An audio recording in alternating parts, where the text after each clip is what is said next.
صل على سيدنا ومولانا محمد وعلى سيدنا علي وسيدتنا فاطمة وسيدتنا زينب وسيدنا حسن وسيدنا حسين وعلى آله وصحبه وبارك وسلم اللهم صل على سيدنا. بسم اللہ الرحمن الرحیم. السلام علیکم ناظرین. پروگرام صبح نور کے ساتھ آپ کا میزبان نذیر احمد غازی حاضر ہے.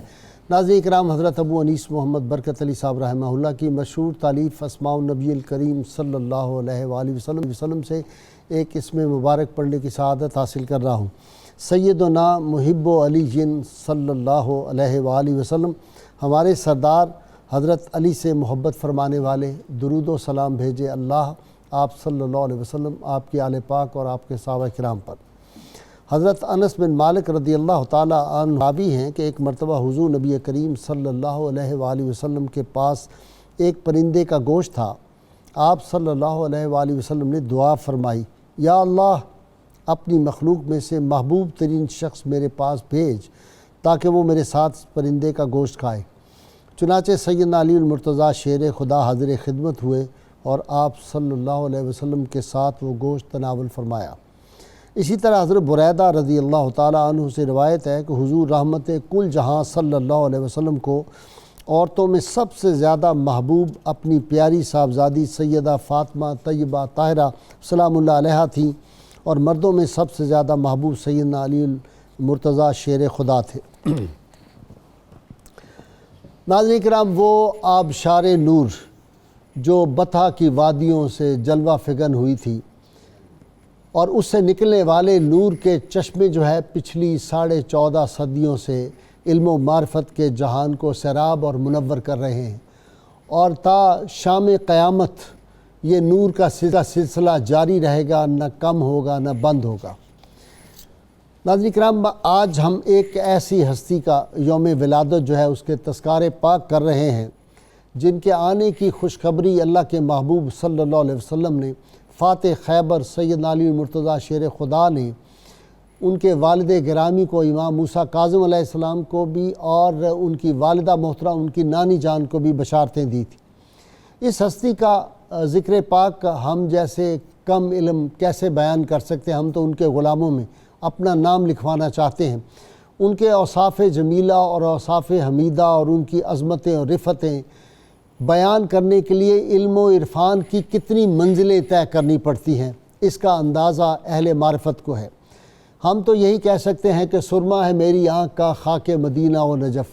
اور اس کے بعد آج مجھے سیدنا شیخ اکبر محی الدین ابن عربی رحمۃ اللہ علیہ کا قول مبارک جو آپ نے فتوحات مکیہ میں لکھا، وہ آج کی بڑی ضرورت ہے. آپ نے فرمایا رسول اللہ صلی اللہ علیہ وسلم اللہ کے محبوب عبد خالص ہیں، اور اللہ تعالیٰ نے آپ کو اور آپ کے اہل بیت کو پاک اور صاف رکھا، اور ہر عیب کو دور فرما دیا، ہر کمی کو دور فرما دیا، کیونکہ فرماتے ہیں کہ عرب کے نزدیک رجس ہر عیب والی اور ناپسندیدہ چیز کو کہتے ہیں، اور رسول اللہ صلی اللہ علیہ وسلم کی آل پاک میں کوئی شے ناپسندیدہ ہے ہی نہیں.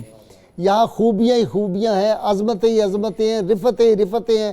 اور یہ چونکہ سلسلہ تو نور ہے، تو نور جہاں ہو وہاں کوئی کمی ہو نہیں سکتی. نور کا مطلب ہی روشنی ہے، نور کا مطلب ہی جو ہے وہ ایک تمازت، وہ روشنی، وہ علم، وہ معرفت، یہ ساری چیزیں ہیں. وہاں کوئی کمی کجی کسی طرح کی نہ بیان کر سکتی نہ ہے، کیونکہ رحمت کونین صلی اللہ علیہ وسلم کے نور سے یہ سارے جو ہیں فیضیاب ہوئے، اور اسی نور کا یہ تسلسل ہے. اور ان کے بارے میں جو امام احمد رضا رحمۃ اللہ کا کہ وہ کمال حسن حضور ہے کہ گمان نقص جہاں نہیں، یہی پھول خار سے دور ہے، یہی شمع ہے کہ دھواں نہیں. گمان نقص اہل بیت اطہار کے بارے میں کرنا جو ہے یہ بد نصیبی اور کم علمی ہو سکتی ہے. اسی طرح حضرت ابو سعید خدری رحمۃ اللہ علیہ جو ہیں رضی اللہ تعالیٰ، انہوں نے سید عالمین صلی اللہ علیہ وسلم کی حدیث پاک کہتے ہیں میں حضور کی خدمت میں بیٹھا ہوا تھا تو آپ صلی اللہ علیہ وسلم نے ارشاد فرمایا خدا کا غضب پھڑکتا ہے اس شخص پر جو کہ مجھے میری ذریت کے بارے میں اذیت دیتا ہے۔ ناظرین کرام، اس سے پہلے کہ میں اپنے مہمانوں کا تعارف کراؤں، سیدنا امام حسن علیہ السلام کے خطبے سے 2 لائنیں میں چاہتا ہوں میں آپ کی نظر کروں۔ آپ نے فرمایا میں اس گھرانے کا فرد ہوں۔ امام حسن علیہ السلام فرما رہے ہیں، امام حسین علیہ السلام کے برادر اکبر اور سیدہ فاطمہ سلام اللہ علیہا کے لخت جگر، فرماتے ہیں میں اس گھرانے کا فرد ہوں جہاں جبرائیل آتے ہیں اور وہیں سے جاتے ہیں۔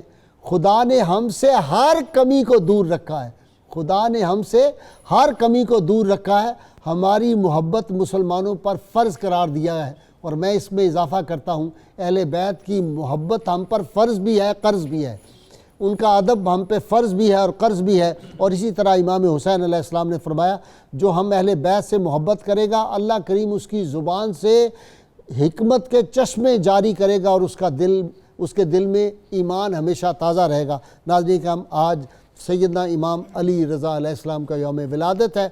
یہ اپنی ظاہری حیات میں بھی جو تھے سخاوت کے دریا بہاتے تھے، اور جو لوگ ان کے مزار پر انوار پہ حاضری دیتے ہیں ان کو پتہ ہے آج بھی وہ سخاوت کے چشمے جاری ہیں۔ اللہم صلی علی سیدنا و مولانا محمد وعلی سیدنا علی و سیدتنا فاطمہ و سیدتنا زینب و سیدنا حسن و سیدنا حسین وعلی آلہ و صحبہ و بارک وسلم۔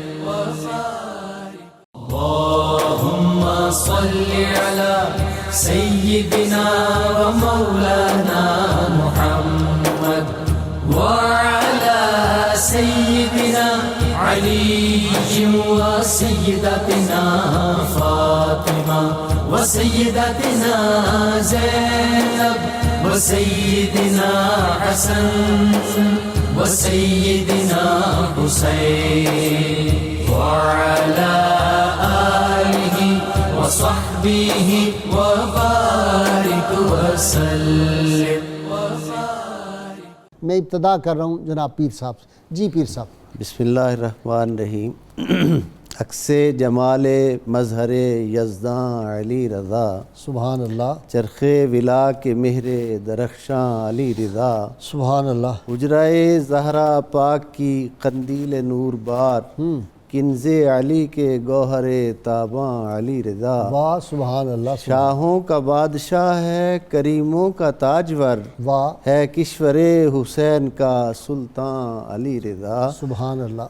حضرت امام علی رضا علیہ السلام ائمہ اہل بیت اطہار میں تیسری شخصیت ہیں جن کا نام نامی اس میں گرامی علی آتا ہے، اور آپ ائمہ اہل بیت اطہار میں سے 8ویں امام ہیں۔ اللہ رب العزت نے بہت ساری عظمتیں، بہت ساری شانیں آپ کو عطا فرمائیں۔ ایک جس کی طرف آپ نے اشارہ فرمایا کہ وہ جو آپ ہمیشہ فرمایا کرتے ہیں کہ اس دنیا میں، اس کائنات میں کوئی چیز بھی حسن اتفاق نہیں بلکہ قدرت کا حسن انتظام ہوتی ہے۔ لا ریب۔ ایک چیز اس میں یہ ہے کہ حضرت امام جعفر صادق علیہ السلام جو آپ کے دادا جان ہیں، ان کی زوجہ محترمہ حضرت حمیدہ خاتون کو خواب میں حضور رسالت مآب صلی اللہ علیہ وآلہ وسلم نے حکم دیا کہ اپنے فرزند موسیٰ کاظم کا نکاح نجمہ خاتون سے کر دو، اللہ تعالیٰ اس سے ایک بہت بڑا عالم بیٹا عطا فرمائے۔ سبحان اللہ، سبحان یہ حضور علیہ السلام کے ارشاد مبارک پر آپ کے عظیم والد گرامی کا نکاح ہوا۔ آپ کی نانی جان کا، آپ کی خاندان کا بھی تذکرہ کر جی میں عرض کرتا ہوں۔ آپ کی والدہ ماجدہ کا جو خاندان ہے، یعنی آپ کا ننیال جو ہے، یہ حضرت ماریہ قبطیہ کا خاندان ہے جو حضور رسالت مجھے تو ان کا نام جب ام المومنین کا سنتا ہوں تو ایک لطف آ جاتا ہے، حضرت ماریہ قبطیہ رضی اللہ تعالیٰ عنہ۔ ام المومنین حضرت ماریہ قبطیہ کی شان جو ہے اس کو اور پیچھے دیکھیں تو حضرت ہاجرہ کے خاندان سے ملتی ہے، اور اتنی فضیلت، اتنی شان انہیں حاصل ہے کہ حضرت ماریہ قبطیہ حضرت ابراہیم علیہ السلام کی مادر گرامی ہیں۔ یعنی سیدنا ابراہیم بنت محمد رسول اللہ صلی اللہ علیہ وسلم، میں نے کہا عام بعض اوقات نئی لوگوں کو پتہ ہوتا تو کلیئر ہو جائے۔ بہت شکریہ۔ حضرت ابراہیم ابن رسول اللہ صلی اللہ علیہ وآلہ وسلم کی والدہ ماجدہ ہیں حضرت ماریہ قبطیہ، اور یہ ارباب علم و دانش سے یہ بات مخفی نہیں کہ حضرت ابراہیم جو 18 ماہ اس دنیا میں حیات رہے، اس دنیا میں موجود رہے، ان کے وصال پر حضور صلی اللہ علیہ وآلہ وسلم کے غم کی کیا کیفیت تھی۔ یہ وہ ہستیاں ہیں آئمہ اہل بیت اطہار جو نیابت کرتی ہیں حضور رسالت مآب صلی اللہ علیہ وآلہ وسلم کی، نسل مبارک کی، اولاد مبارک کی، اور ان کے ذریعہ سے وہ تمام فیوزات کے سرچشمے جو ہیں وہ پھوٹتے ہیں، اور حضور علیہ السلام کے جتنے برکات ہیں آپ کی وجود مسعود کی، وہ جو نور پاک ہے ان کی رگوں میں، اس کا فیضان آپ کے ذریعہ سے ظاہر ہوتا ہے۔ قربت کتنی ہے اس حضور علیہ السلام سے، انسیت کتنی ہے، اور حضور علیہ السلام کی بارگاہ اقدس میں آپ کا مقام کیا ہے، اس کا ایک واقعہ جو آپ کے تذکار میں تواتر سے وہ میں آپ سے سنتا ہوں۔ ڈاکٹر جامی صاحب، اپنے ہاتھوں اوج پر اپنا مقدر رکھ دیا۔ سنانا تو میں نے پیر صاحب سے شروع کرنا تھا، لیکن اب آپ کی نظر کا رکھتا ہوں۔ اپنے ہاتھوں اوج پر اپنا مقدر رکھ دیا جس نے اہل بیت کی دہلیز پہ سر رکھ دیا۔ کیا کہنے، سبحان اللہ، جی بہت خوب۔ غازی صاحب بولے میں گزارش کروں، اللہ تعالیٰ نے اپنی صفات کا مظہر اتم بنایا حضور نبی اکرم صلی اللہ علیہ وسلم کی ذات گرامی کو۔ سبحان اللہ، شیخ اکبر کی زبان بول رہے ہیں آج آپ۔ اور حضور نبی اکرم صلی اللہ علیہ وسلم کے کمالات کے مظہر اتم ہیں ائمہ اہل بیت۔ سبحان اللہ۔ غازی صاحب بنیادی وجہ یہ ہے کہ اسلام کا حسن و کمال یا فضائل کی جو بنیاد ہے وہ ہے طہارت کاملہ۔ ٹھیک۔ جو طہارت کا فیض ان کو باطنی طور پر اور جسمانی طور پر حاصل ہے، یہ فیض کسی کی قسمت میں نہیں آیا۔ ٹھیک۔ ہر کوئی باطنی طور پر تو طہارت والا ہو سکتا ہے، لیکن ظاہری طور پر طہارت والا نہیں ہو سکتا۔ ان کا یہ خاص اختصاص ہے اہل بیت اطہار یہ ان کا، کی خصوصیت، اور ان کو جو کچھ ملا ہے وہ صدقہ ہے رسول اللہ صلی اللہ علیہ وسلم کا۔ بالکل ٹھیک۔ پھر دوسرا اس میں میں ایک بات بھی لے آؤں، اللہ تعالیٰ نے قرآن مجید کی حقیقت کا فہم سمجھنے کے لیے طہارت کو شرط قرار دیا ہے۔ ٹھیک ہے۔ لا یمسہ الا المطہرون۔ قرآن مجید کے ظاہر کو تو وضو اور غسل کے بغیر ہاتھ نہ لگاؤ، لیکن قرآن کے باطن کو طہارت کاملہ کے بغیر تم نہیں پکڑ سکتے۔ ٹھیک۔ یہی وجہ تو تھی کہ حضور نبی اکرم صلی اللہ علیہ وسلم نے ہدایت کاملہ کے لیے اور ہدایت سے امت کو آشنا کرنے کے لیے دو بات ارشاد فرمائی۔ ایک تو فرمایا کہ قرآن مجید اور میری اطرت کو لازم پکڑنا، خطبہ حجۃ الوداع، خطبہ آخری خطبہ، قوم کے نام لاسٹ میسج۔ بالکل ٹھیک ہے۔ اور دوسرا فرمایا کہ قرآن مجید اور حدیث مبارکہ کو لازمی پکڑنا۔ ٹھیک۔ تو دوسرے لفظوں میں ہم کہہ سکتے ہیں کہ حدیث مبارکہ ایک علمی شکل میں موجود ہے، اور اہل بیت اطہار قرآن کی تشریح ایک جسمانی اور جسدی شکل میں موجود ہے۔ شیخ اکبر کا قول کہ رسول اللہ صلی اللہ علیہ وسلم محمد عربی صلی اللہ علیہ وسلم جو ہیں، قرآن کی جسمانی صورت کا نام محمد صلی اللہ علیہ وسلم۔ یہی تو وجہ تھی غازی صاحب، ان لوگوں کا جب ظہور ہوا تو آپ کے بارے میں خود لکھتے ہیں کہ جب آپ نیشہ پور میں تشریف ہوئے تو بڑے بڑے علماء آپ سے استفادہ کرنے آ گئے، تو آپ نے کہ یہی منظر میرا وہاں روزہ رسول پر بھی جب میں حاضری دینے آتا ہوں تو سارے لوگ اکٹھے ہو جاتے ہیں اور مجھ سے وہ سوالات کرتے ہیں جو کسی سے حل نہیں ہوتے۔ ٹھیک۔ لوگوں نے ان سے سوال کیا کہ حضور ڈاکٹر صاحب شمع جہاں بھی جلے گی واہ، پروانے تو پروانے تو آئیں آ گے۔ جائیں گے۔ یہ جبر و قدر کا مسئلہ اتنا اہم رہا ہے تاریخ اسلام میں کہ حتیٰ کہ داتا صاحب رحمۃ اللہ علیہ نے کشف المحجوب میں امام حسن بصری کا وہ خط لکھا ہے جو انہوں نے تقدیر کا مسئلہ سمجھنے کے لیے امام حسن علیہ السلام کی طرف رجوع کیا تھا۔ بھئی مجھے ذرا تقدیر کا مسئلہ سمجھائیں۔ یہ مسئلہ ان سے بھی پوچھا گیا، مشکل بڑا ہے۔ مشکل بڑا ہے۔ ہاں۔ تو دو جملے بولے پوچھنے والے نے، انہوں نے کہا کہ اللہ تعالیٰ بندے کو اس کی استطاعت سے بڑھ کر تکلیف دے سکتا ہے؟ تو آپ نے فرمایا کہ اللہ تعالیٰ اس سے پاک ہے واہ کہ بندے کو اس کی استطاعت سے بڑھ کر تکلیف دے۔ اچھا اس نے اگلا جملہ بولا کہ بندہ جس کا ارادہ کرتا ہے وہ کر بھی سکتا ہے، تو آپ نے فرمایا کہ نہیں، جب تک تائید الہی اور توفیق الہی شامل نہ ہو اس کو عمل میں نہیں لا سکتا۔ واہ واہ تو غازی صاحب یہ جو استطاعت کا یا فعل کا فرق ہے یا جبر اور قدر کے درمیان جو ایک توازن کی راہ ہے، یہ ان لوگوں کا درجہ اختصاص ہے۔ ٹھیک، یہی وجہ تو تھی کہ جب آپ کا ظہور مبارک ہوا تو پھر آپ سے اس طرح کی جب سوالات پوچھتے جاتے تھے، بلکہ مامون الرشید بڑے بڑے عیسائیوں اور یہودیوں کے ساتھ آپ کے مناظرے کراتا تھا۔ ٹھیک، ایک پادری آگے اس نے بڑا عجیب سوال کیا، اس نے کہا حضرت عیسیٰ علیہ السلام کی نبوت پر تو مسلمانوں کا اور ہمارا اتفاق ہے، ٹھیک ہے، اور ان کے زندہ ہونے پر بھی اتفاق ہے، ٹھیک، اور قیامت کے قریب دنیا سے ہو جائیں گے۔ جہاں تک تعلق محمد رسول اللہ صلی اللہ علیہ وسلم کی ذات گرامی کا، وہ آپ کے نزدیک تو نبوت ہے، ہمارے نزدیک نہیں۔ دوسرا یہ کہ وہ سب اس پر اتفاق کرتے کہ آپ ظاہری طور پر پردہ فرما گئے ہیں، تو لہٰذا نبوت کا حق تو اسی کا بنتا ہے جو اب زندہ بھی ہے، تو کیوں نہ اس پر اتفاق کر لیا جائے اور نعوذ باللہ محمد رسول اللہ صلی اللہ علیہ وسلم کی ذات گرامی کو وہاں سے نکال دیا جائے۔ ٹھیک، آپ نے اس بندے کو ایسی ٹیکنیکل جگہ سے پکڑا تو آپ نے کہا کہ ٹھیک ہے یہ بات آپ کی، لیکن جو باتیں عیسیٰ علیہ السلام نے بتائی ہیں ان باتوں کا ماننا بھی ضروری ہوگا یا نہیں؟ اس نے کہا جو ان کا بھی ضروری ہوگا۔ تو انہوں نے کہا وہ تو آپ کی کتابوں میں لکھا ہے کہ فاران کی وادیوں سے ایک نور اٹھے گا، تو اس کو آپ کہاں لے کر جائیں گے؟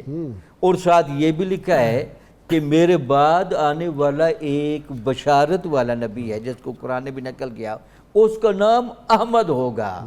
تو آپ کا لگتا ہے یہ اپنے نبی کے بارے میں ایمان نہیں ہے، اگر ایمان ہوتا تو ان کی تعلیمات پر بھی ہوتا۔ تو یہ جواب سن کر اہل مجلس بھی بڑے حیران ہوئے۔ جی صاحبزادہ صاحب، نور نبی اور فیض کا دریا گوہر یکتا علی رضا ہے، کامل و اکمل نور کا پیکر علی کا تارہ علی رضا ہے۔ بسم اللہ الرحمن الرحیم، صلی اللہ تعالیٰ علی النبی الامین وآلہ وصحبہ اجمعین۔ غازی صاحب مجھے کچھ قرآن عزیز کی آیات کی تلاوت کی اجازت دیں۔ ارشاد۔ اللہ تبارک و تعالیٰ ارشاد فرماتا ہے، حضرت ابراہیم علیہ السلام کو مخاطب فرمایا، انی جاعلک للناس اماما، میں آپ کو امام بنانے والا ہوں۔ تو آپ دعا کرتے ہیں ومن ذریتی، اے اللہ میری اولاد میں سے بھی ایسے لوگ پیدا کر جو امامت کے منصب پر آئیں۔ سبحان اللہ۔ اس کا مصداق اتم حضرت ابراہیم علیہ السلام کے بعد سیدنا اسماعیل علیہ السلام، اور پھر جو آقا دو عالم علیہ السلام کی ولادت مبارکہ ہوئی تو آپ صلی اللہ علیہ وسلم بھی اس عہدہ کے حقدار ہیں، اور فخر عالم صلی اللہ علیہ وسلم کے وسیلہ جلیلہ سے پھر آپ کے بعد خلفائے راشدین اور ائمہ اہل بیت جن کا تذکرہ ہم کر رہے ہیں وہ بھی اس کا مصداق ہے۔ قرآن عزیز ایک مقام پر ارشاد فرماتا ہے، ان اللہ اصطفیٰ آدم و نوحا و آل ابراہیم و آل عمران علی العالمین، بے شک اللہ تبارک و تعالیٰ نے حضرت آدم، حضرت نوح، آل ابراہیم اور آل عمران کو چن لیا ہے۔ اور اگلی آیت میں ارشاد فرماتا ہے ذریتاً، یہ ایک ہی نسل ہے، بعدھا من بعد، آپس میں ایک دوسرے کے ساتھ ہیں۔ یہ جس وقت ایک ہی نسل ہیں، ذریتاً کا تذکرہ ہم پڑھتے ہیں تو اس میں بھی ہم دیکھیں تو ائمہ اہل بیت بالکل اس کا مصداق نظر آتے ہیں، اس سے خارج نہیں ہے۔ آل ابراہیم میں شامل ہیں، آل محمد ہیں۔ لا ریب۔ پھر ایک مقام پہ ومن آبائہم و اسماعیل والیسع و یونس و لوطا و کلن فضلنا علی العالمین، یہ فضیلت ذکر فرما دی حضرت ابراہیم علیہ السلام، دیگر انبیاء جن کا نام ارشاد فرمایا تھا، اور پھر فرمایا ومن آبائہم و ذریاتہم و اخوانہم، ان کے آبا بھی ان کی ذریت بھی وَكُلًّا فَضَّلْنَا عَلَى الْعَالَمِينَ والی فضیلت میں شامل ہیں۔ یہ ائمہ اہل بیت کی فضیلت ہے۔ اور علوم کے اعتبار سے اگر ہم دیکھیں تو باقی ساری دنیا جو علم میں محنت کرتی ہے، کوشش کرتی ہے، اللہ تبارک و تعالیٰ انہیں ان کے علم اور ان کی محنت کے مطابق، ان کی محنت جد و جہد کے مطابق علم عطا فرماتا ہے، لیکن ہمارے مشائخ اساتذہ فرماتے ہیں جس وقت سعادات کرام میں سے کوئی شخص علم کی منزل طے کرنے کے لیے آتا ہے تو علم اس کے سامنے ہاتھ باندھ کے کھڑا ہوتا ہے۔ سبحان اللہ۔ حضرت سیدنا امام علی رضا رضی اللہ تعالی عنہ کو جب ہم دیکھیں تو پھر تو دو واسطے ہیں درمیان میں، جس وقت وہ دو واسطے جا ملتے ہیں حضرت امام محمد باقر العلوم کے ساتھ، کہ جو اگر کسی علم پر گفتگو کریں تو جس کو کہتے ہیں بال کی کھال اتار دینا، مسئلے کی اس طرح آپ حقیقت تک پہنچتے ہیں۔ حضرت امام علی رضا کا بھی یہی معاملہ ہے۔ آپ کے بارے میں حافظ ذہبی لکھتے ہیں، کہتے ہیں جس وقت علم حاصل کیا تو آپ کے اساتذہ میں آپ کے والد گرامی حضرت امام موسیٰ کاظم ہیں، آپ کے چچا ہیں، اور کچھ اس زمانے کے بہت بڑے علماء ہیں جو اساتذہ میں شمار ہوتے ہیں۔ یہی وجہ ہے کہ جس وقت آپ عین جوانی کے عالم میں آئے ہیں تو آپ نے فتویٰ دینا شروع کیا، اور یہ چھوٹی بات نہیں ہے۔ 148 ہجری میں حضرت امام علی رضا رضی اللہ تعالیٰ عنہ کی ولادت ہوئی۔ اب اس زمانے میں دیکھیں کچھ عرصہ گزارنے کے بعد جو جوانی کا عالم ہے، اسی زمانے میں امام مالک رضی اللہ تعالیٰ عنہ ان کا فتویٰ چل رہا ہے۔ حضرت امام محمد بن حسن الشیبانی ہیں، امام قاضی ابو یوسف ہیں، ظفر بن حزیل ہیں، حسن ابن زیاد ہیں، امام احمد ابن حنبل، امام اوزاعی جیسی شخصیات فقہاء کے اندر دیکھیں تو پوری کائنات میں ان کی فقہ کا طوطی بول رہا ہے۔ اور محدثین میں دیکھیں تو ابو زرع رازی اور محمد بن اسلم توسی جیسے محدثین ہیں کہ جو اس وقت احادیث مبارکہ جو ہیں وہ روایت کر رہے ہیں، لیکن وہ سارے کے سارے اگر دیکھیں تو حضرت امام علی رضا رضی اللہ تعالیٰ عنہ کے سامنے نظر آتے ہیں۔ روایت حدیث کے اندر امام ابو زرع رازی اور پھر امام محمد بن اسلم الطوسی کو دیکھیں تو وہ باقاعدہ التماس کر رہے ہیں کہ ہمیں وہ حدیث سنائیں جو آپ نے اپنے آبا سے سنی ہو۔ ایک حدیث پاک تو بڑی مشہور ہے جو آپ نے روایت فرمائی، میں اس کے علاوہ امام مناوی کی شرح کبیر علی جامع صغیر انہوں نے ایک حدیث پاک نقل کی ہے۔ حضرت امام علی رضا اپنی سند کے ساتھ امام موسیٰ کاظم سے، وہ اپنے والد گرامی سے، یہ سند چلتی ہے مولا کائنات تک، اور پھر آقا دو عالم نبی مکرم علیہ السلام کا ارشاد وہ جو گرامی، دیوانے پہ پڑھی جائے تو جی نہیں، یہ اس کے علاوہ ہے۔ ٹھیک۔ آقا دو عالم نبی مکرم علیہ السلام نے ارشاد فرمایا، من لم یؤمن بحوضی فلا اوردہ اللہ تعالی حوضی، جو شخص اس بات پر ایمان نہ رکھے کہ اللہ نے مجھے حوض کوثر کا مالک بنایا ہے تو اللہ اس کو حوض کوثر پر داخل نہیں ہونے دے گا۔ اللہ۔ اور اگلی روایت کے اگلے لفظ یہ ہیں، وَمَن لَمْ يُؤْمِن بِشَفَاعَتِي، اور جو میری شفاعت پر ایمان نہ رکھے اللہ تبارک و تعالی جل وعلا اس کو میری شفاعت نصیب نہیں کرے گا۔ اور پھر فرمایا انما شفاعتی لأہل الکبائر، بے شک میری شفاعت میری امت کے کبیرہ گناہ کرنے والوں کے لیے ہے۔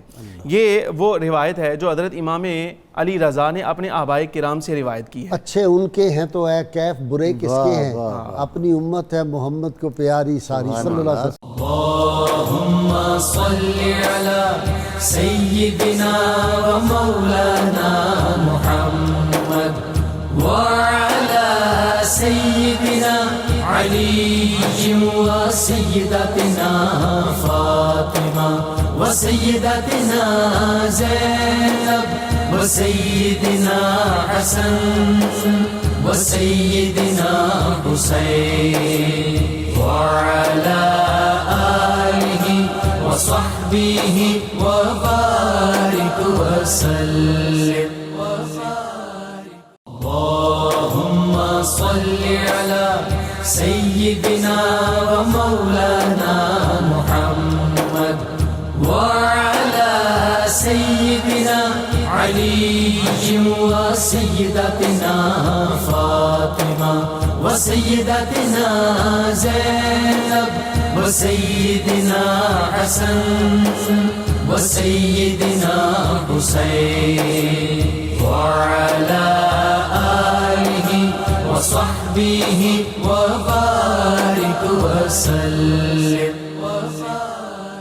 ڈاکٹر جامی صاحب کمال ہے کہ نوجوانی میں 18,000 تو مسائل لکھے، سبحان اللہ۔ دنیا کی ساری زبانیں جانتے تھے، کوئی آتا ہے وہ عربی میں بات کرتا ہے تو عربی میں جواب ہے، کوئی فارسی میں کرتا ہے فارسی میں، کوئی یونانی میں بات کرتا ہے یونانی میں، دنیا کی ساری زبانیں۔ والدہ کے پیٹ میں اللہ اللہ سبحان اللہ کی آواز بطن مادر میں جو ہے وہ وہاں سے ذکر کرتے ہوئے آتی۔ تو یہ اہل بیت اطہار کو یہ ساری خوبیاں، یہ عظمت رفتیں جو ہیں وہ وہبی ہوتی ہیں۔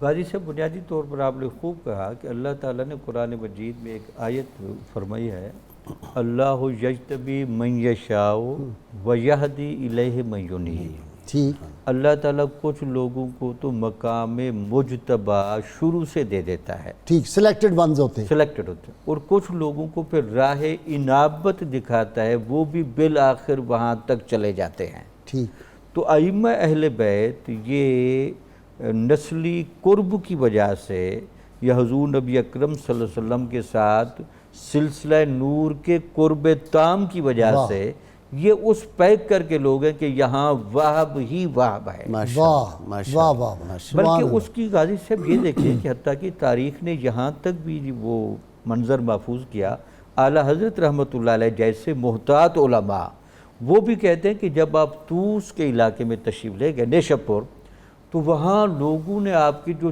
چہرے کی تابانی دیکھی اور آپ کے چہرے کی چمک دیکھی۔ غازی صاحب یہ حضور نبی اور آپ نے وہ ڈالا ہوا تھا کیا نقاب چہرے پہ ڈالا نقاب ہوا کیا تھا؟ ہوا تھا، پھر جب آپ کا نقاب اٹھایا گیا اور لوگوں نے چہرے پر جو انوار کا ایک عظیم حالہ دیکھا اور اس میں آپ کے نقش و نین کی وہ چمکتی صورت دیکھی تو وہاں کوئی چیخیں مارنے لگا۔ وہ جو نعت ہے اعلیٰ حضرت کی یا مولانا حسن رضا خان کی ہے، ایک جھلک دیکھنے کی تاب نہیں عالم کو، وہ اگر جلوہ کرے کون تماشائی، حسن رضا خان ہے تو وہی نور ہے، وہی نور ہے، وہ اگر جلوہ کرے کون تماشائی ہے۔ امام حسن بالکل دیکھ کے سیدنا صدیق اکبر رضی اللہ تعالیٰ کہتے ہیں علی یہ تو بالکل حضور کی شبیہ مبارک، بالکل شبیہ مبارک، بالکل ٹھیک۔ تو ایک تو وہ آپ کا ملتا ہے، تو اس کا مطلب ہے کہ جہاں چہرہ مبارک پر انوار الہیہ کی یہ صورت ہے، یہ کہاں سے آ رہی ہے؟ یہ بنیادی طور پر حضور نبی اکرم صلی اللہ علیہ وسلم کے چہرہ مبارک کا عکس خاص ہے، واہ وہی تسلسل آ رہا ہے۔ واہ، اب دیکھیں چہرہ مبارک کی جو زیارت ہے وہ کتنی بڑی نیکی ہے اور کتنا مقصود ہے اسلام میں کہ سیدنا صدیق اکبر رضی اللہ تعالی عنہ نے غار ثور میں جو چہرہ اقدس کی زیارت جس قربت سے کی، اس نیکی کا مطالبہ حضرت عمر ان سے پوری زندگی کرتے رہے کہ وہ 3 دن اور 3 راتیں مجھے دے دیں، میری ساری عبادتیں آپ رکھ لیں۔ اس نے مصطفیٰ کے سارے جلوے اپنی آنکھوں میں سمیٹ لیے تھے ان 3 راتوں میں، اور اس کے اثرات وصول کیے۔ ایک تو یہ آپ کو لکھ، پھر اس کے بعد غازی سے اس عقیدے کی طرف بھی میں آ جاؤں، یہ جو احادیث مبارکہ میں امام احمد بن حنبل نے یہ جو قاعدہ لکھا ہے کہ جس حدیث کی سند میں ائمہ اہل بیت کے الفاظ ہیں اور وہ سند مرفوع حضور نبی اکرم صلی اللہ علیہ وسلم تک پہنچے، اگر وہ کسی مجنون پر دیوانے پر پڑھ دی جائے جس کا دماغ ظاہری طور پر خراب ہو تو وہ صاف ستھرا ہو جاتا ہے۔ جی سیدنا امام علی رضا رضی اللہ تعالیٰ، میں جامی صاحب کے ایک جملے پر اسی پر جو امام احمد ابن حنبل نے فرمایا کہ اگر کسی دیوانے پر پڑھ دی جائے تو وہ صحت یاب ہو جائے، تو میں یہ کہتا ہوں کہ جو اللہ تبارک و تعالیٰ نے جن کو علم کی دولت عطا فرمائی ہے ان کو چاہیے کہ وہ بھی اس سند کی تلاوت ضرور کیا کریں تاکہ اللہ تعالیٰ اس کی برکت سے ان کے علم میں اضافہ فرمائے، بہت اچھا، صحیح فہم عطا فرمائے۔ حضرت امام علی رضا رضی اللہ تعالیٰ عنہ آپ کے بارے میں یہاں تک ہے، دیکھیں اہل بیت کی نسبت اتنی بڑی ہے کہ لوگ تو پیروی بھی کرتے ہیں، محبت بھی کرتے ہیں، لیکن اللہ تبارک و تعالیٰ نے ان کو یہ شرف عطا فرمایا ہے کہ اگر ضرورت ہو تو ہوائیں بھی ان کی تائید میں چلا کرتی ہیں۔ واہ، سبحان اللہ، سبحان حضرت علامہ جامی نے یہ بات لکھی، یہ واقعہ انہوں نے ذکر کیا، جس وقت مأمون نے آپ کو اپنا ولی عہد مقرر کیا تو اس کے دربار کے کچھ لوگ ایسے تھے جو حسد سے جل گئے۔ پہلے جس وقت حضرت امام علی رضا رضی اللہ تعالی عنہ دربار میں تشریف لایا کرتے تو وہ آگے بڑھ کے استقبال بھی کرتے کھڑے ہو کر اور پردے بھی ہٹایا کرتے تاکہ آپ بغیر رکے دربار میں داخل ہو جائیں، لیکن اس مرتبہ انہوں نے بالکل اتفاق کر لیا کہ اب جب امام علی رضا آئیں کوئی کھڑا نہ ہو، نہ کوئی کھڑا ہوگا اور نہ پردہ ہٹائے گا۔ ٹھیک، جب پہلی مرتبہ آپ تشریف لائے ان کے اس اتفاق کے بعد تو انہوں نے مجبوراً اٹھ کے کھڑے استقبال بھی کیا اور پردے بھی ہٹائے، بعد میں ایک دوسرے کو کوسنے لگے کہ تم نے یہ ایسا کیوں کیا؟ کہا اچھا پھر دوبارہ اتفاق کرتے ہیں کہ آئندہ اگر ایسا معاملہ ہوا تو پھر جو سزا بنے گی وہ آپس میں طے کر لیں گے۔ حضرت امام علی رضا رضی اللہ تعالیٰ عنہ جب دوسری مرتبہ تشریف لائے تو اب نہ ان میں سے کوئی کھڑا ہوا اور نہ کسی نے آگے ہٹ کے پردہ ہٹایا، تو حضرت امام علی رضا کے داخل ہوتے ہی ایک ہوا چلی پردے ہٹ گئے, آپ اندر داخل ہوئے اور ہوا فوراً تھم گئی. سبحان اللہ. شاید اتفاق ہو سکتا ہے, لیکن جس وقت آپ اپنا کام کر کے واپس دربار سے ایوان سے باہر آ رہے ہیں تو پھر وہی دوبارہ ہوا چلتی ہے اور پردے ہٹ جاتے ہیں اور امام علی رضا بغیر رکاوٹ کے باہر تشریف لے جاتے ہیں. وہ آپس میں ایک دوسرے کے ساتھ بات کرتے ہوئے کہتے ہیں کہ اللہ تبارک و تعالیٰ جن کو اپنا دوست بنا لے تو پھر ہم جیسوں کو ان کی خدمت کی ضرورت نہیں رہ جاتی. اللہ اپنی کئی مخلوقات میں سے کسی مخلوق کو ان کی خدمت کے لیے مقرر کر دیتا ہے. پیر صاحب, سبحان امام رضا علیہ السلام نے فرمایا تم میں سے ہر شخص پر امر بالمعروف اور نہی عن المنکر واجب ہے, اور فرمایا اگر تم یہ نہیں کرو گے تو تم پر بدترین لوگ مسلط ہو جائیں گے, اس وقت نیک لوگوں کی دعا بھی اثر نہیں کرے گی, وہ بھی قبول نہیں ہوگی. اللہ اکبر. جی, موجودہ حالات کے تناظر میں اگر اس ارشاد عالی شان کا ذرا اس پہ غور کیا جائے تو ہمیں بہت اچھی طرح سمجھ آ جانی چاہیے کہ آپ کا صدیوں پہلے کا یہ فرمان کتنا مبنی بر حقیقت ہے. حضرت امام علی رضا علیہ السلام نے 6 بادشاہوں کا زمانہ جو ہے ظاہری طور پر دیکھا. منصور کے دور میں ولادت ہوئی اور مامون الرشید کے دور میں آپ کی شہادت ہوتی ہے. پیر جی یہ دشمن بھی تھے, دل سے بغض بھی رکھا, میں عرض کرتا تو دامادی میں بھی لے لیا, یہ کیا ذرا سمجھائیں. اصل بات یہ ہے کہ مامون الرشید نے, ہارون الرشید نے اپنے 2 بیٹوں میں سلطنت تقسیم کی تھی, ایک امین میں دوسری مامون میں. امین نسبتاً اچھا کردار کا حامل نہیں تھا, مامون الرشید علم دوست بھی تھا اور باقی اس میں بہت ساری اچھائیاں تھیں. امین تھا اس کی عرب زوجہ سے, جس کی وجہ سے امین کی طرف عرب سرداروں کی بہت زیادہ رغبت تھی. اب جب اقتدار مامون نے کامل حاصل کر لیا, اپنے بھائی کے سے بھی لے لیا اقتدار, تو اس وقت عرب جو تھے وہ مامون الرشید کے مخالف ہو گئے. اب اس میں سیاسی حکمت عملی کے طور پر مامون کی یہ مجبوری تھی کہ وہ عرب کو اور عرب سرداروں کو کہ اس عظیم ہستی کو جس کا تمام اہل عرب احترام کرتے ہیں, پوری کائنات انسانی احترام کرتی ہے, ملت اسلامی احترام کرتی تھی, ان کو وہ اپنے قریب کرے, اور اس مقصد کے لیے باقاعدہ آپ کو مدینہ طیبہ سے بلایا گیا. آپ نے پس و پیش بھی کی, ناپسندیدگی کا اظہار کیا, لیکن بہرحال اصرار پر آپ تشریف لائے. اور جب آپ تشریف لائے تو اس موقع پر آپ سے یہ عرض کیا گیا کہ آپ کو ولی عہد جو ہے وہ میں مقرر کرنا چاہتا ہوں. آپ نے فرمایا کہ اس میں شرائط جو ہیں وہ ہماری ہوں گی. اچھا, چونکہ خواہش تمہاری ہے اس لیے ہماری شرائط جو ہیں اس کے مطابق آپ کی شرائط ہی لکھی گئیں, اور اس معاہدہ شرائط کے مطابق ہی آپ کو ولی عہد جو ہے وہ مقرر کیا گیا. آپ نے فرمایا کہ جو کچھ تم لکھ رہے ہو, لکھوا رہے ہو, میں بھی کہہ رہا ہوں, یہ سب تمہاری خواہش پر ہے, لیکن جو ہمارے پاس ہمارے آباء کا روحانی علم ہے وہ بتا رہا ہے کہ یہ ولی عہدی ممکن نہیں ہوگی, اس کا وقت نہیں آئے گا. اچھا, یعنی یہ آپ نے وضاحت فرمائی. کتاب الجفر اور جامعہ کا آپ نے ارشاد فرمایا, جو خاص علوم پر مبنی کتب حضور علیہ السلام سے, حضرت مولا علی مرتضیٰ سے ان کو حاصل ہیں. فرمایا جفر اور جامعہ اس کی تصدیق نہیں کرتی کہ یہ جو ہے وہ پورا ہو سکے گا.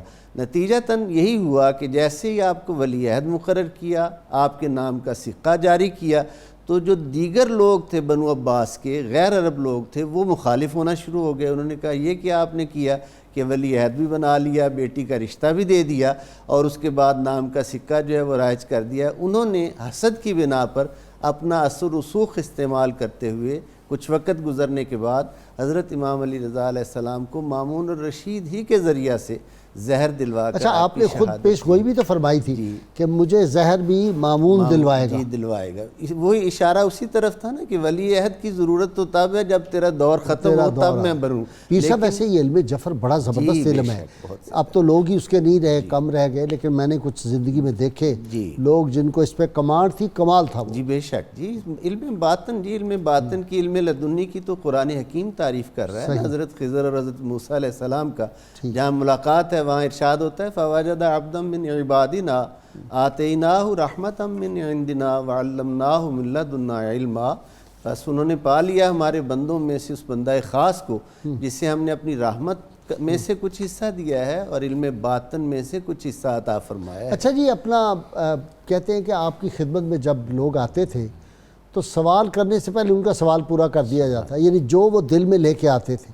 اور وہ ایک بڑا مشہور واقعہ ہے کہ پودینہ, نمک اور 2 اور چیزیں, آپ نے ایک آدمی کی زبان جو تھی وہ اس کو فالج ہو گیا, فریز ہو گئی تھی, تو آپ نے اس کو خواب میں جا کے یہ باتیں بتائیں، تو وہ کچھ دیر بعد حاضر ہوا اور اس نے آ کے پھر دوا کا کہا تو آپ نے وہی بتا دیا، کہا وہ جو پہلے بتائی تھی وہی چیزیں تمہیں، اور اس کو شفا ہو گئی۔ سبحان اللہ۔ تو یہ کیا علم ہے کہ بھئی آئے سائل اور پہلی پتہ ہے؟ اس بات تو قرآن مجید میں موجود ہے، فَاتَّقُوا اللَّهَ وَيُعَلِّمُكُمُ اللَّهُ، تم تقوی اختیار کرو، اللہ تعالیٰ تمہیں علم دے گا۔ ٹھیک۔ امام غزالی نے اور ابن عربی نے اس سے یہی ثابت کیا کہ جس کو آپ کشف کہتے ہیں، بصیرت کہتے ہیں، وہ یہی ہوتی ہے کہ یہ لوگ تقوی میں چونکہ کامل ہوتے ہیں اور ان کو تقوی تو من جانب اللہ پہلے سے وہب ہے طہارت ازلی کی وجہ سے، تو ان کے سامنے کہا جائے یہ ساری چیزیں کلیئر ہوتی ہیں۔ اتقوا من فراست المومن۔ اتقوا من فراست المومن فإنہ ینظر بنور اللہ۔ اچھا، اس کے پیچھے اس کی آنکھ نہ دیکھو، اس کے پیچھے اللہ کے نور کی تائید دیکھو۔ اس کو اللہ کے نور کی تائید آتی، اللہ سے کوئی چیز غائب نہیں۔ تو جب اللہ تعالیٰ کا خاص کرم ہو جائے تو ان لوگوں سے بھی کوئی چیز غائب نہیں رہتی۔ اللہم صلی علی سیدنا و مولانا محمد وعلی سیدنا علی و سیدتنا فاطمہ و سیدتنا زینب و سیدنا حسن و سیدنا حسین وعلی آلہ و صحبہ و بارک وسلم۔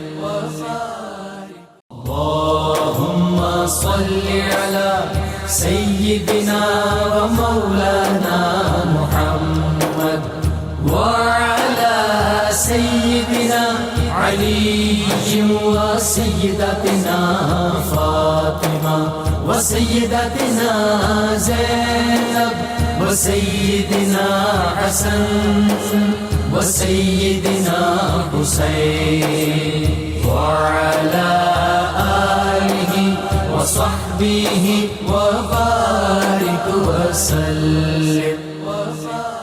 ناظرین کرام، کتاب الشفا سے جی نسخے کا وقت ہو گیا۔ رنج و غم سے یہ نجات کا وظیفہ ہے۔ جو شخص نماز عشاء کے بعد سورہ یوسف کی آیت نمبر 68 اور 300 مرتبہ اس کو پڑھے گا، اس کو معمول بنا لے تو اللہ تعالیٰ اس کو ہر قسم کی فکر اور رنج و غم سے نجات عطا فرماتے ہیں۔ شرط یہ ہے کم از کم کوئی بھی درود پاک جو آپ کو آتا ہو 11 مرتبہ ضرور اس کو پڑھیں۔ سیدنا امام حسن علیہ السلام ارشاد فرماتے ہیں، خاموشی جہالت کو چھپانے کا آلہ ہے، عزت کی حفاظت کا ذریعہ ہے، خاموش رہنے والا راحت و اطمینان میں رہتا ہے۔ جی سگیر۔ نبی کے گلشن کا ہے گلے تر، مقام اونچا علی رضا کا۔ نبی کے گلشن کا ہے گلے تر، مقام اونچا علی رضا کا۔ جہاں سلامی کو نوریاں ہیں، جہاں سلامی کو نوریاں ہیں، وہ گھر ہے کس کا؟ علی رضا کا۔ اور علی کا عکس جمیل بڑھ کر علی رضا جلوہ گر ہوئے تھے۔ علی کا عکس جمیل بڑھ کر علی رضا جلوہ گر ہوئے تھے۔ حسین صورت حسین سیرت، حسین صورت حسین سیرت، حسین نقشہ علی رضا کا۔ اور علوم ظاہر میں وہ تھے کامل، علوم باطن میں وہ تھے اکمل۔ علوم ظاہر میں وہ تھے کامل، علوم باطن میں وہ تھے اکمل، ہر ایک طہارت کا خاص مرکز، ہر ایک طہارت کا خاص مرکز ہے سب گھرانہ علی رضا کا، ہے ہر ایک طہارت کا خاص مرکز ہے سب گھرانہ علی رضا کا، اور جہاں سلامی کو نوریاں ہیں وہ گھر ہے کس کا؟ علی رضا کا، اور دلوں پہ کرتے تھے وہ حکومت، انہیں ملی فقر کی تھی دولت، دلوں پہ کرتے ہیں اب بھی حکومت، دلوں پہ کرتے تھے وہ حکومت، انہیں ملی فقر کی تھی دولت، سخی تھے ساجد وہ سب سے بڑھ کر، سخی تھے ساجد وہ سب سے بڑھ کر، تھا ہر سو چرچا علی رضا کا، نبی کے گلشن کا ہے گلے تر، نبی کے گلشن کا ہے گلے تر، مقام اونچا علی رضا کا، جہاں سلامی کو نوریاں ہیں وہ گھر ہے کس کا؟ میرے علی رضا کا۔ اللہم صلی علی سیدنا و مولانا محمد وعلی سیدنا علی و سیدتنا فاطمہ و سیدتنا زینب و سیدنا حسن و سیدنا حسین وعلی آلہ و صحبہ و بارک وسلم۔